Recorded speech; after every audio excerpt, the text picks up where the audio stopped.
From the ashes to school the masses. Hello everyone, welcome to another edition of the Scholars Wrestling Show. I'm your man behind the microphone, Scholar Jeff. To my left is Scholar Brian. What's up, sir? What's going on? Oh, apparently quite a bit. Always. New tournaments, new top rankings, and Raw and SmackDown that are pretty much the same. More or less, but there's a little bit more detail to that, and we're going to cover it all on this week's episode of Scholars Wrestling Show. As you may have noticed, our partner in crime, Scholar Tarek, is once again still stuck overseas. Enjoy your time overseas in Paris and everything else over there. Enjoy your time. We'll land down to Fort when you return. But first, we've got a little something to cover this week. Starting off everything on the Scholars Wrestling Show with a little bit of what we call Backstage News. Women Man. I was going to go with uncoordinated backstage news transition, man, but whatever. That all works too. Anyway, speaking of women, man, the first round of the Mae Young Classic dropped this week and is anything but meh. No, it is decidedly not meh. Oh. And you were just talking... From what I hear. Yes, you were just telling me before we went on that you didn't get a chance to watch any of it yet. From what I hear and what people have been saying around the grapevine, I'm really looking forward to watching what is on the WWE Network this coming weekend. Oh yeah, it is. I'll tell you what, by the time this goes up, hopefully you will be able to see some of it, because really, I think this is just like the Cruiserweight Classic before it. This is even more required viewing for any wrestling fan if you've got the WWE Network. And even if you don't, this is the kind of thing that's worth signing up for. It really is. And I'm not going to go into in-depth detail about everything that happened during the first round. Again, spoilers are out there. I'm not going to spoil it. But now that we've actually seen all these ladies in action, or we're able to watch them, here are just a few bullet points I got, and just highlights. There's so many really, really super talented wrestlers on this show, and even just in the tournament in general. Just a few random assorted thoughts. Number one, Rhea Ripley is gorgeous. Not just that she's gorgeous. She's got when I say that, I mean she's got a really good look about her. She's got this sort of weird natural charisma to her. I don't know. I was just really impressed right from the get-go. Toni Storm's another one. Just really, really impressive. One that I really wasn't quite sure about was Bianca Belair. The black girl with the really long, crazy hair. I heard she has a really nice spirit. She does. However, I'm sort of on the fence about her, not because of her skills, but because of her sort of gimmick. Like with the hair and everything, it's such a unique look that I'm wondering how long can she actually live with this. Because like if you get big in WWE, unless you come up with something big, you're something else that you're pretty much never allowed to cut your hair. So again, great gimmick. I love it, but can you keep it up? That's the thing. How long can a gimmick like that last before you need to get that off your head immediately? I'm guessing maybe you can use like a weave or something. I don't know, but either way, there's definitely more to this girl than just one single gimmick. She can definitely go, just as about everyone else in this whole thing. So we'll see. Speaking of being able to go, Piper Niven, the bigger blonde girl, built sort of like Nia Jax. after seeing her in action, I can safely say she seems like the pro-level version of Nia Jax. It's always a good thing when you're not Nia Jax. The pro level of Nia Jax, that's a good thing, okay? Because that means you know what you're doing. Yeah, I mean, she just seems like way more competent than Nia for being built the same way. She moves well. Her timing, it seems way better. She even when they were introducing her, they listed her as one of the only females to ever headline Korakuen Hall in Japan. I mean, if that's a big deal. Yeah, if they can, that's a huge deal. Honestly, say that with no hint of hyperbole whatsoever, and you know what? That's a big enough accomplishment on its own. And from the way she wrestled here, it definitely looks like she's definitely got the skills. I like her. Yeah, if they give you a big spot like that in Japan, you've obviously got the goods. Mm-hmm. And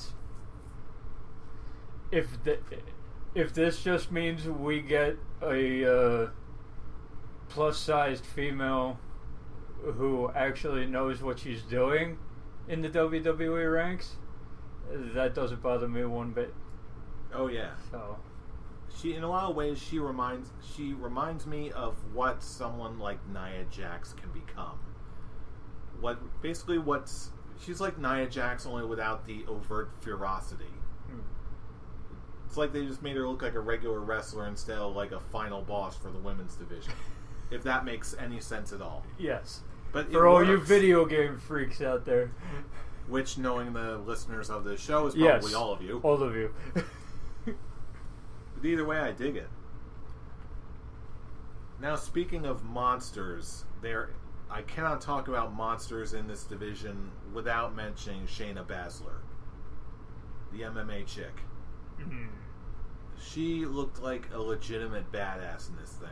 Well, I would hope so. Yeah, if she's a legit MMA chick and she doesn't have the gimmick of a legit badass, there's something wrong with that picture. Yeah, I'm sure we're going to see more of this phenomenon as it goes on, but again, we have to mention Shayna Baszler. Especially if she rocks the MMA look. She's pretty much a shoo-in if they keep her to be a cornerstone of the division going forward. Now, as far as just regular individual matches that caught my eye,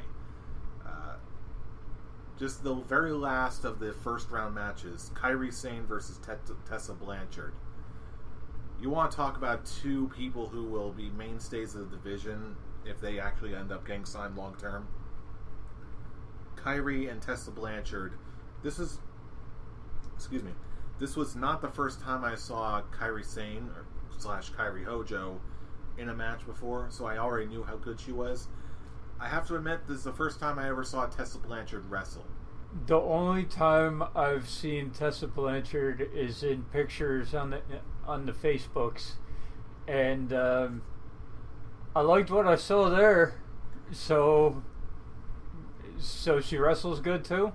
Oh yes, she does. All right. These two just come across and just total package, themselves. Good shit. Yeah, I mean it. These two just come across like consummate professionals. Like they've been, like especially Kairi. She looks like basically like an 18-year-old little girl, little Japanese girl thing. It's like super kawaii, hey. But even so, but it works. And then she like, as soon as the bell rings, it immediately all goes away. Gimmicks are off. It's go time. Like you realize if you've never actually seen Kairi Sane before, she'll make a believer out of you out of this match. And another one that really caught my eye, I was really curious about after I heard the results. Like, again, I had the whole thing spoiled for me in terms of results. Was Abby Layeth, aka Kimberly from Chikara, versus Jazzy Gaberts, the big German woman who wrestled overseas as alpha female. When I first heard the result of this match, I was really kind of flabbergasted why it happened the way it did. And then I actually watched the match. This is another one of those cases of like a Kairi Tessa situation where both of these women have been working as professionals at such a high level for such a long time that you realize why exactly it works. I really hope, I really hope both of these ladies stick around, especially Jazzy Gabert, just because she's, out of all the quote-unquote female monsters they've got in this thing, Jazzy's just got the best look, in my opinion. And Abby, Kimberly, however you want to call her, she comes across as every bit the magnificent acquisition that you've heard about. You take a look at a match like this, you really realize why Abby Lath became a former Chikara Grand Champion. It makes total sense, and the ending of the match makes total sense in context. Now that finally brings me to the last standout match of mine. Xia Li versus Mercedes Martinez. Mercedes Martinez you might have heard about. She used to wrestle in Shimmer. Again, one of those women, arms are completely covered in tattoos, looks like a legit badass. Xia Li, I didn't know anything about her. I never even heard of her before, but that's apparently because she's one of those acquisitions from the Chinese camps. But apparently she does have a background in kung fu and martial arts and all that stuff. Apparently this was her first match ever, if you can believe it. She still made a damn good showing for herself, and honestly, one big reason why I like her, I'll fully admit, because I like her gimmick. She comes in doing the whole kung fu routine with the fans and all that, and she's got the super thick Chun-Li thighs, and she basically looks like every fighting game character you've ever liked. And we do like those fighting game characters, so... Hey, like I said... Chun-Li! I'll be honest with you, as soon as I made that recollection, I was like, oh wait, she's even got part of her name. Like, why does this make so much sense? But again, I like her, and her gimmick makes her stand out. I really hope that they sign her too. There's so many names in this thing that even if they signed just a fourth, just a small fraction of them, that would be way more than enough to automatically reinvigorate the women's division on both shows of the mainline thing. Which we'll get to in a bit. Oh yes, we will. Yes, we will. But in the meantime, this was the kind of thing that really makes me hopeful for the future. It's a real palate cleanser compared to what we'll get on the main roster shows for the week. That seems like what these tournaments really are. Okay, they're a chance to get to know other wrestlers that you might not have ever seen if you didn't watch anything other than WWE programming. And it's a nice little palate cleanser for when stuff pisses you off on the main shows. Exactly. So thank you, WWE, for the palate cleanser. And speaking of palate cleansers, actually just a matter of hours before we went on and started recording this episode of the show, but the PWI 500 for the year 2017 just got released. Have you heard anything about this yet? No, I have not. This is brand new news to me. Okay, well, apparently, for the first time ever, the number one... Tell me there's a tie. No, there is not a tie. There's not a tie. Instead, there's a first ever Japanese guy at number one. Okada. Oh, okay. Which makes total sense when you consider the type of... The type of year he's had? Oh, God, man. Yeah. So here's the top 10. Number 1, Okada. Number 2, AJ Styles. Number 3, Kevin Owens. Number 4, Roman Reigns. Number 5, Kenny Omega. Number 6, Shinsuke Nakamura. Number 7, Dean Ambrose. Number 8, Samoa Joe. Number 9, Bobby Roode. And number 10, The Miz. Especially number 10. I like The Miz. I agree with that. Yeah. Shinsuke Nakamura over Dean Ambrose. based on not based on who we like, but based on how these rankings normally go. Okay, Shinsuke Nakamura held the NXT title, yes, but Dean Ambrose held the WWE title. That was this year? I believe he lost it in September last year. Yeah. Okay, last year. Okay. Yeah, it looks like they measure these things out from July 2016, July to June. So I guess technically that would count. Yeah, that would make sense. So I just don't. I don't know how you put Roman Reigns above Dean Ambrose in that situation. Maybe because he held the title longer. But I don't even know. That's not even right because he held it from March to June. Yeah, again, they do freely confess that the PWI are fully kayfabed. They're fully ranked in terms of kayfabe, not necessarily all skill. No, I'm not even going by skill or anything like that. I'm just going based on title wins and victories overall. Victories overall, I could see Roman Reigns. Okay, I could see because dude never lost ever. Yeah. So that's one of those things that people are sort of and that's probably about. And that's probably why Nakamura is above him too. Right. Because Nakamura never lost until he met Bobby Roode. Yeah, so that's really one of those things that sort of people are definitely disputing. But the top three are correct, not undisputed, not disputable at all. Yeah, because just from Okada being on top, and not only just him being on top and holding the title for so long, but he's also been having amazing matches to boot. Yeah, he's just been having an absolutely dynamite year, and ever since he's probably had the best year pound for pound since I've been watching New Japan. The man just never stops, and he's their ace for a reason. Quite honestly, okay, that top three can interchange, and I wouldn't have a problem with any of it. But okay, I like it. I like the top three as it is, but I can see how it could interchange and it would be fine. Really, the only change I would make was I would switch places with Roman Reigns and Kenny Omega, just because of Omega having an amazing past few months compared to all the times Roman Reigns has actually lost in that same amount of time. I guarantee you they put extra points on the Undertaker.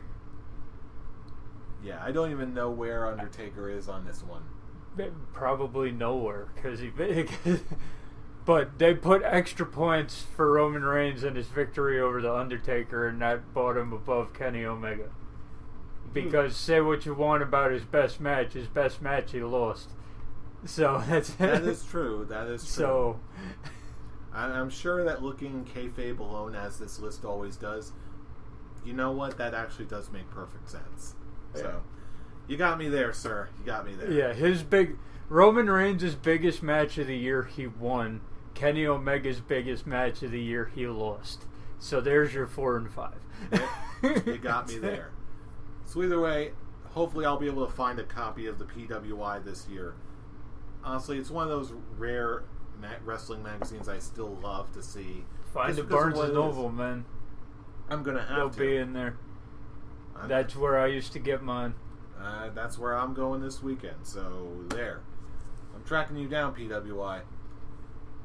Alright. No more messing around. The time is here.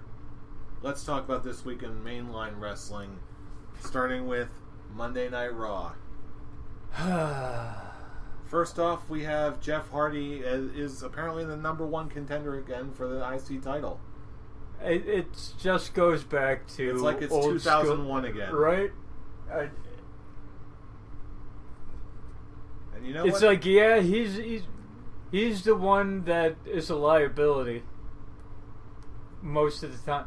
Who knows how much better he is on the drug thing or whatever. Okay. But he's the one. Matt is the one that the people like us, you and me, want to see. We want to see broken Matt Hardy.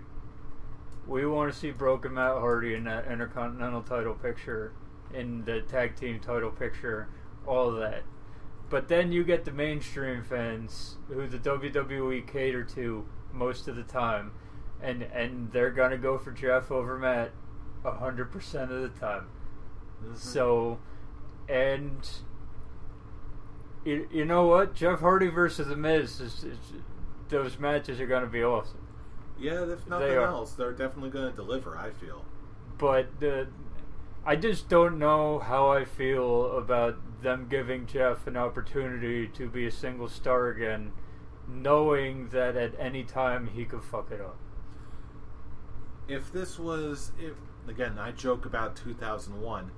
If this was actually 2001 Jeff Hardy... I'd say you have an absolute point. But from everything I've seen, it seems like he's definitely kicked it by having the kid and having all the issues and being a family man and all that seems to have calmed him down. Okay, he's had a good couple year run with the Broken Hardys and even the feud between him and Matt before that.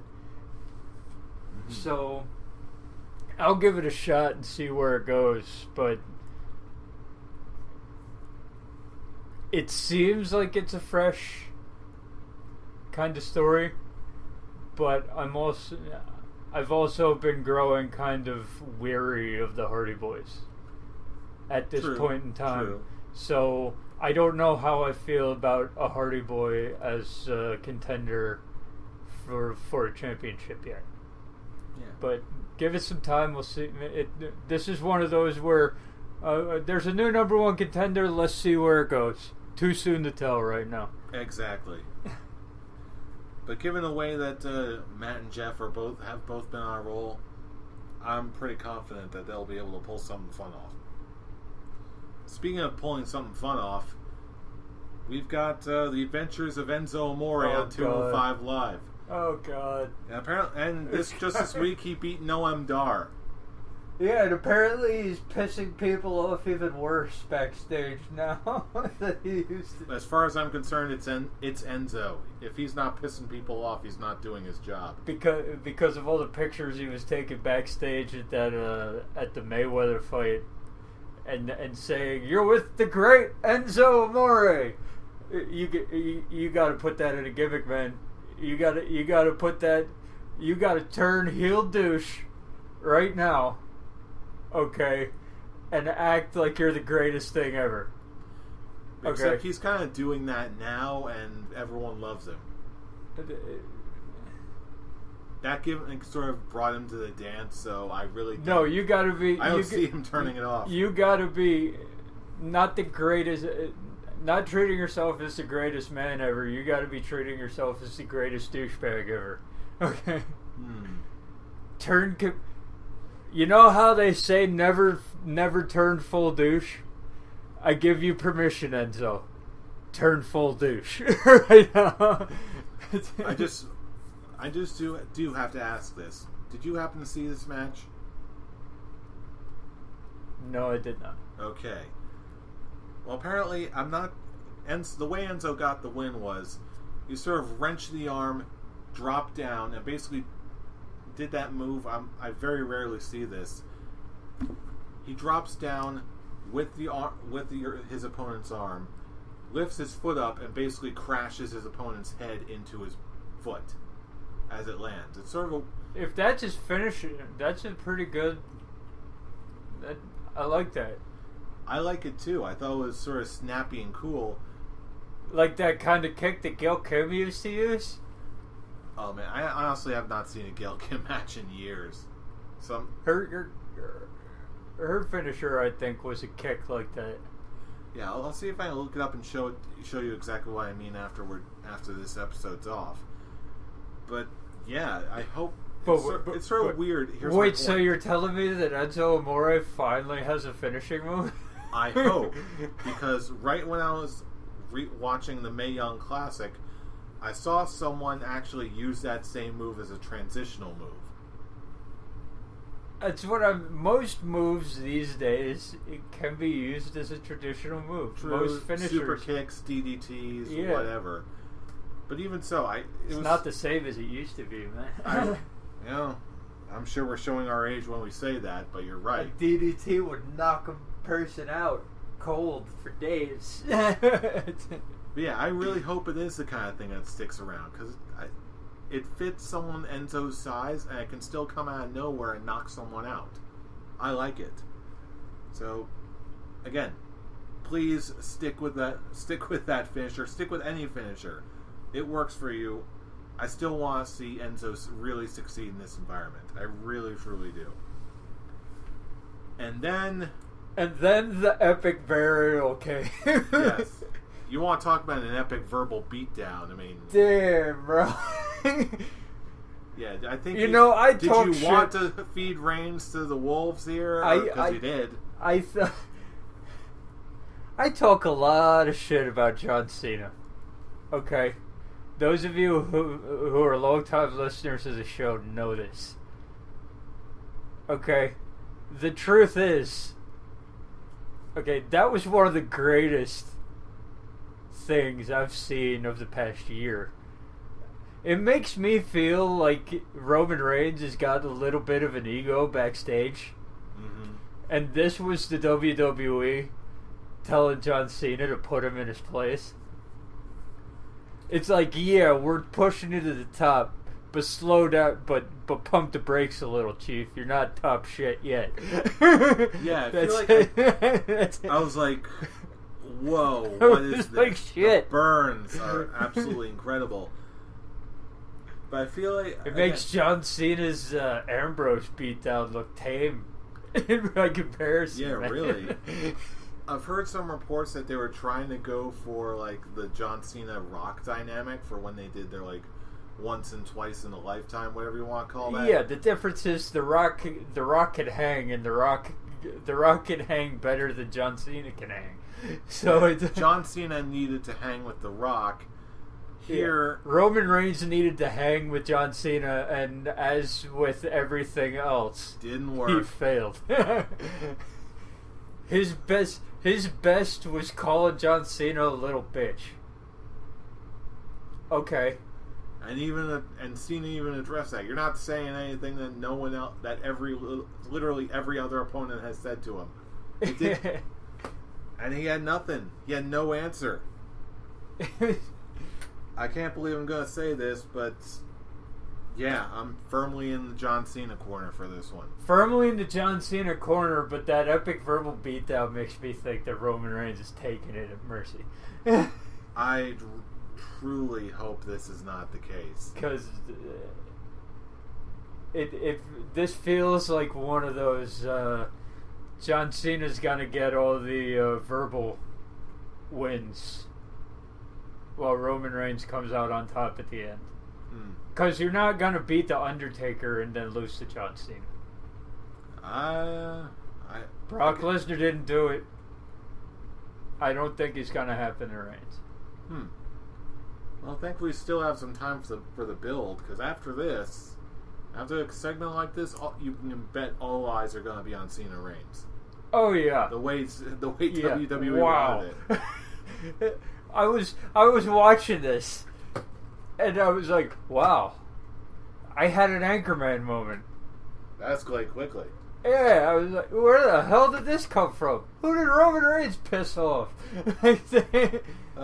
Because that's one of those promos where the first thing that comes to the back of your mind is, okay, either he got suspended again for the PEDs, or okay, he's been getting one of those top dog attitude. He's been getting one of those big egos backstage, and the WWE told John Cena to put him in his place. And yeah, he did so. He did so in a big way. And not for nothing, it brought a whole lot of buzz. Yeah. Wow, that's the only thing you can say to that.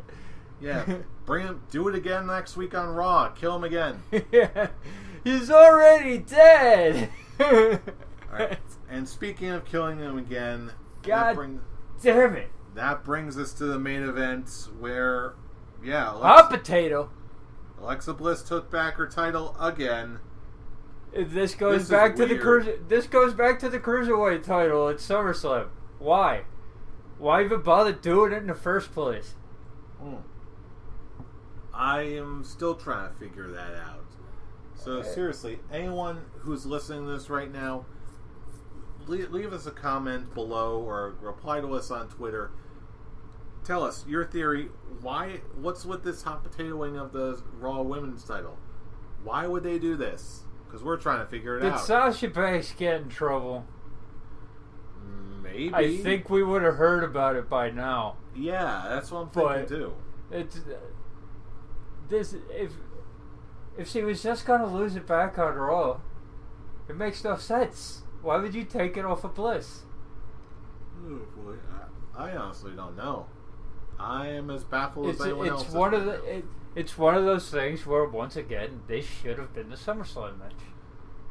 All of it. It really should.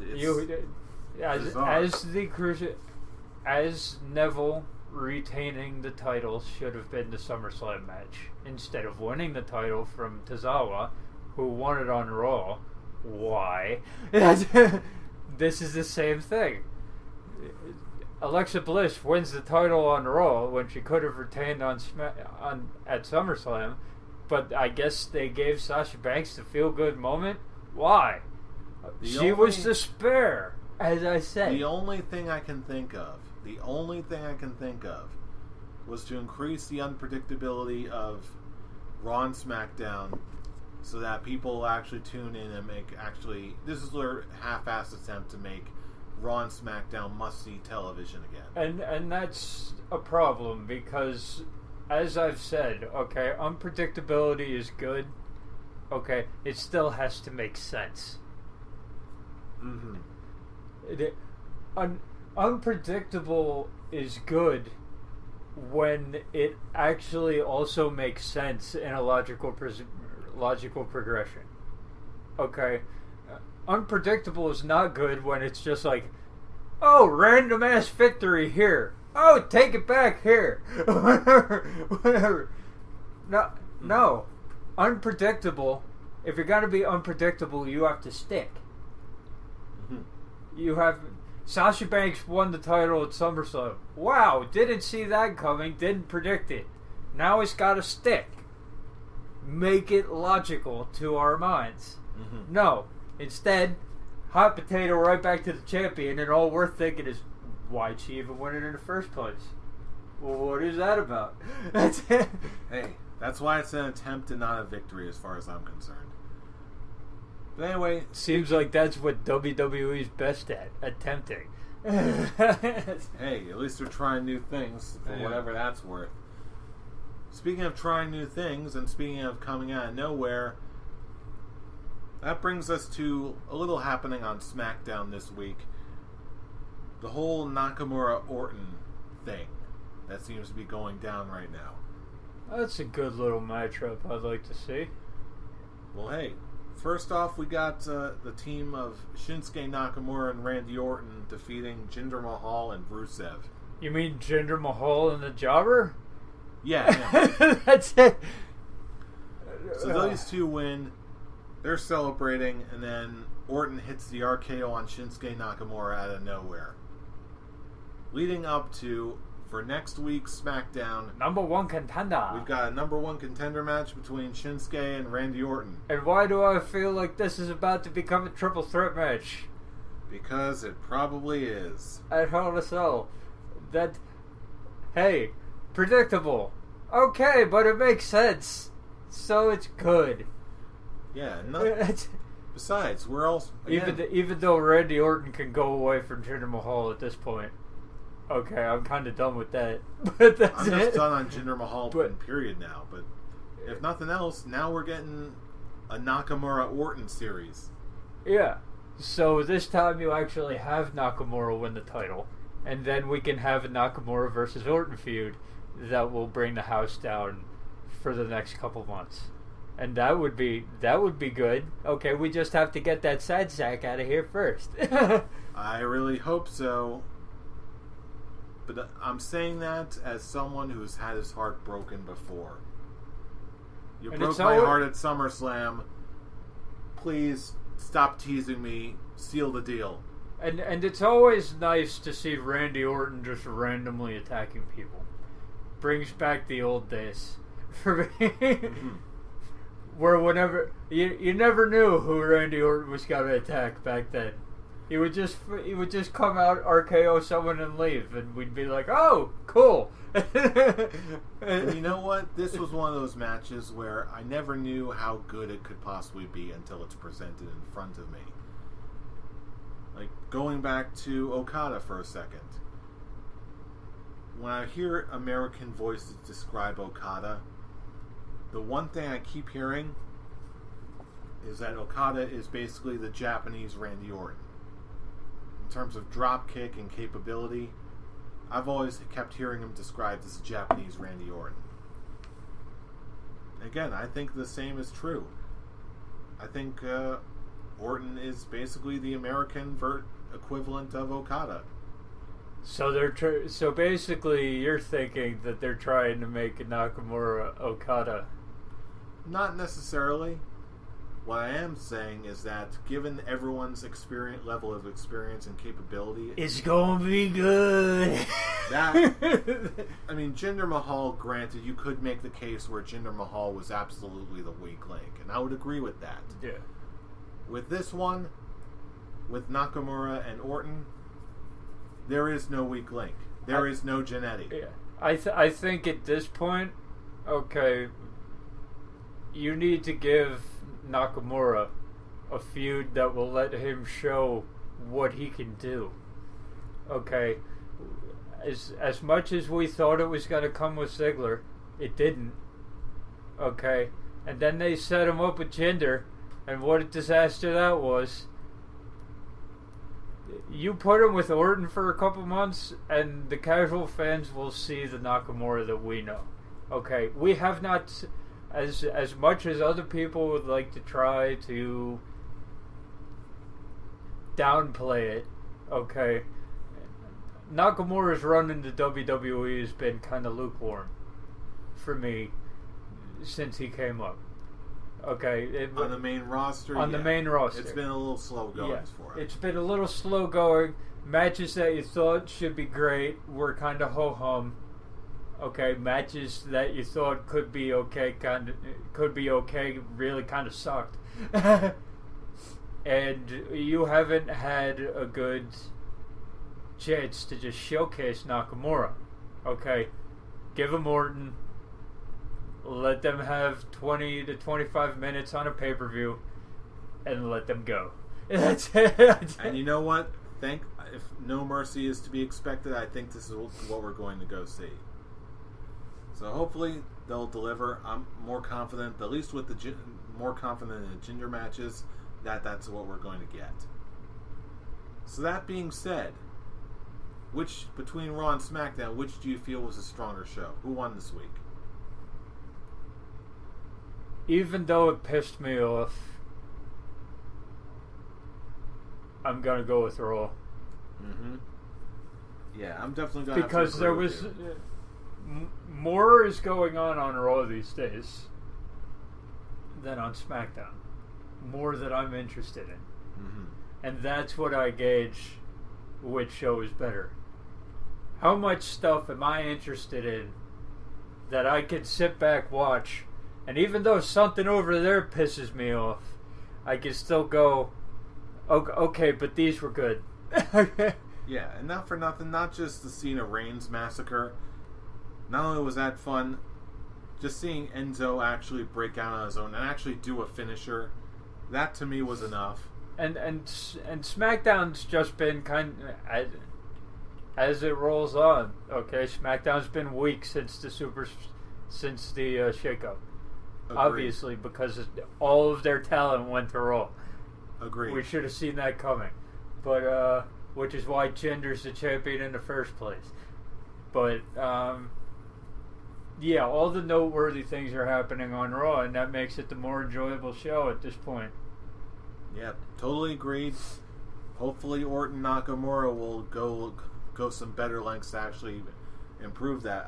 I'm convinced it'll be really, really entertaining once it picks up. But then, of course, the operative phrase being once it picks up, which hopefully that, for us, that will mean next week's SmackDown. There is always hope. There is always hope.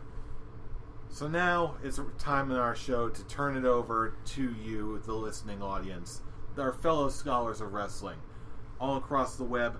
What did you think of this week in wrestling? What did you think of Raw, SmackDown? Who do you like out of the Mae Young Classic? What did you think of the PWI 500? Let us know. Give us all your thoughts. Drop us a line and wherever you want on the internet. Whether maybe it's in the comments. Give us a thumbs up. Subscribe if you want, or if you haven't already. Check us out on Facebook. Leave us a note. Just look for the Scholars of Wrestling Show. Of course, you can do the cool guy thing and check us out on their Twitter machines. Starting with our main page at ScholarsOW for all the latest Scholars of Wrestling episode uploads every single weekend. But for added fun, you can check us out directly and our running commentaries at our personal Twitter machines. Starting with our fearless leader, Tarek. You can check him out at the Avataric. Brian, where can they reach you? You can find me at Atomic Beanpole. And you can reach me at I'm Robbie Rage. Join the conversation. Let us know what you think. Wrestling's great. Just follow us. Yes. Join the conversation. Oh. I'm getting tired already. But anyway, I need to stop talking now because, after all, you already know who we are. We are the Scholars of Wrestling, and you have just been schooled. You're welcome. See you all next week. Indeed.